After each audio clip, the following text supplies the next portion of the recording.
Praise the Lord. யாவரும் இயேசு நாமத்தினாலே வாழ்த்துகிறேன். இந்த நாளிலே உங்களோடு பார்க்க பேச கத்த கொடுத்த கிருபைக்காய் கர்த்தரை ஸ்தோத்திரிக்கிறேன்.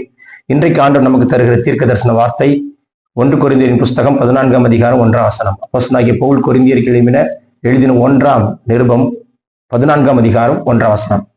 அன்பை நாடுங்கள், ஞான வரங்களை விரும்புங்கள், விசேஷமாய் தீர்க்க தரிசன வரத்தை விரும்புங்கள். 3 காரியத்தை பகிர்ந்து கொள்கிறார். அதில் 3ல ரொம்ப முக்கியம் அன்பை நாடுங்கள். ரொம்ப முக்கியமானது அன்பு.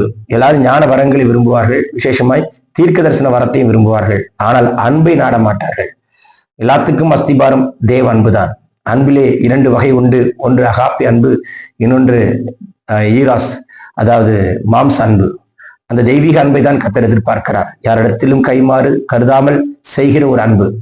இன்றைக்கு அன்பை நாடுங்கள். தேவ அன்பினாலே நிரப்பப்படுகிற பாத்திரம்.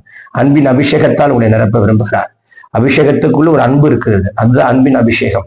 எல்லோரும் ஆவியில நிரம்புகிறார்கள், எல்லோரும் அந்நிய பாஷை பேசுகிறார்கள், எல்லோரும் தீர்க்க தரிசனம் உரைக்கிறார்கள், எல்லோரும் பற்பல வரங்களை கர்த்தர் செயல்படுத்தத்தக்கதான வாக்கியத்தை கொடுத்திருக்கிறார். அதற்கு முன்பதாக எல்லாவற்றுக்கும் முக்கியமானது அன்பு. அன்பை நாடுங்கள். பவுல் எழுதும்போது அழகாய் சொல்கிறார், அன்பை நாடுங்கள்.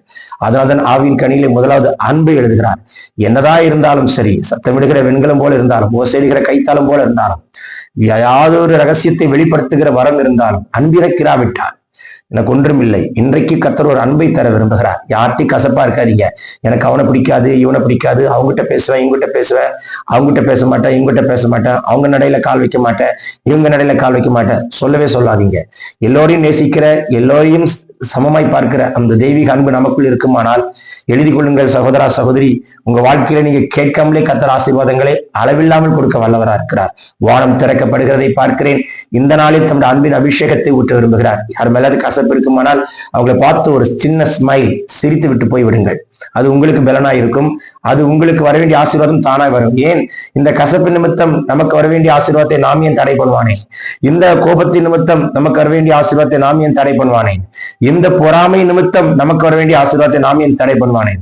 நம்முடைய லைனை கிளியரா வச்சுப்போமே. கர்த்தர் நமக்கு வர வேண்டிய ஆசீர்வாதங்கள் கர்த்தர் கிழக்கிலிருந்து, மேற்கிலிருந்தும், வடக்கிலிருந்தும், தெற்கிலிருந்தும், பரத்திலிருந்தும், உன்னதத்திலிருந்தும் பூமிக்குரிய ஆசீர்வாதங்களால், பரத்துக்குரிய ஆசீர்வாதங்களால் நம்மை நிரப்பும்படிக்கு இன்றைக்கு கர்த்தர் கிருபை தருகிறார். வானம் திறக்கப்பட்டாயிற்று.